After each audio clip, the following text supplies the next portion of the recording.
If you've heard of Mullen High School, the Mullen Home for the Aged, or the Immaculate Conception Cathedral, these are among the legacies of J.K. Mullen. Well, the man to remind us why we should know this great man is our own very own Dr. Colorado, Tom Noel. Nice to see you. Great to be here, Denise. Why does the name Mullen pop up every now and then around Denver? Who was this guy? Oh, he was our greatest Irish philanthropist. Really? And, gave money in all kinds of causes. Well, he was very rich. How did he make his money? He came here, a poor Irish immigrant, and went to Mr. Davis at the flour mill and said, could I have a job? And Davis said, sorry, we're out of money. He said, I didn't want any money. I'll work for nothing. Wow. And that's how he gets started, and soon he owns Davis Flour Mills. Turns into Hungarian flour mill that's still around today. That's very cool. And I think it's exceptional that he decided to help others in life. Why was that so important to him to do that? You know, like a lot of folks, I think he made his money and then he saw the challenge of giving it away effectively. Like Bill Gates would do to study where can you do the most good. And was it true that not only J.K. Mullen, but also his wife and his daughters were major supporters of St. Joseph? Right. Kate Mullen took a special interest in this, and this is the Catherine Smith Mullen Home for Nurses. It's a Denver landmark today. Beautiful Art Deco design by Temple Buell. The oldest hospital, right? Right, the oldest private hospital. Okay. And what did his wife, Catherine Mullen, have to do with the hospital? Here she is. She took a special interest in the nurses there, giving them the best possible housing and education. And this was the nursing school to go to.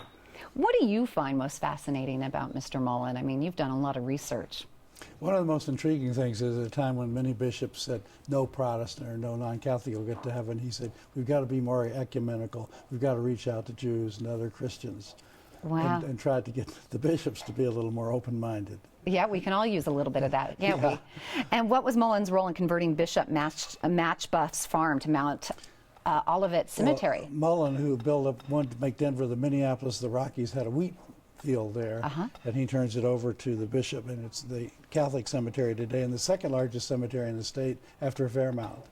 And then he also had a role in building the Immaculate Conception Cathedral on East Colfax. Is that true? Right. He was giving a lot of money for it, and he wasn't sure of the construction. Here it is under construction. Can you see the stained glass windows or not yet in it?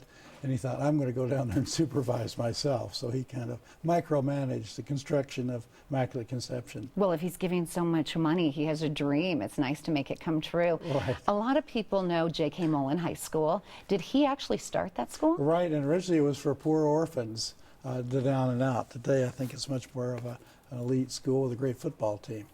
Interesting. And why did he decide to do that? Do you know? He'd grown up poor as a boy, and I think he wanted to give a chance to all these orphan boys and give them an education and a start in life. Is the Mullen family still around today in Denver? There's some Weckpaws left. He had 5 daughters who married the Weckpaws, the Dowers, and others, and there are a few of those left. I don't think the name Mullen survives. Isn't that interesting? I wish there were more people around like Mullen who thought, I'm going to pay it forward. Maybe, like you said, because he grew up poor. That's the reason why he reached out to help so many others. Right. That's very interesting. And how long did he live here in Colorado? Was he a native, do you know? No, he was born in Ireland, but lived the rest of his life here, died here, and is buried out there at Mount Olivet at what was his farm, which becomes Bishop's Matchbuffs, the first Catholic bishop in Denver.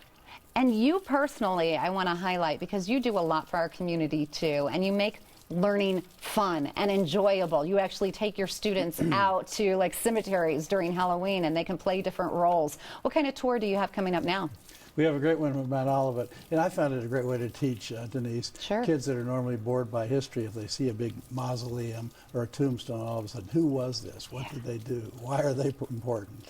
What happened when you decided to first do that? Did the school where you taught and still continue to teach, did they say, wait a minute, this is a little wild, this is different, we don't teach this way?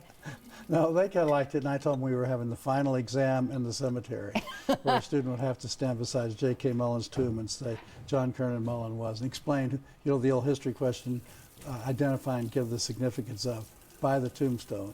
It just put a little pressure on the students to work harder. Right, but that's so much fun and so much interesting too. And then you're also an author. How many books have you written? 44. 44? With the help of co-authors. A lot of students helped me out. What was the latest? The Colorado Atlas, which is doing well. 90 chapters on that. Big, pretty, full-color, glossy Yes, beautiful book table. I mean, absolutely gorgeous.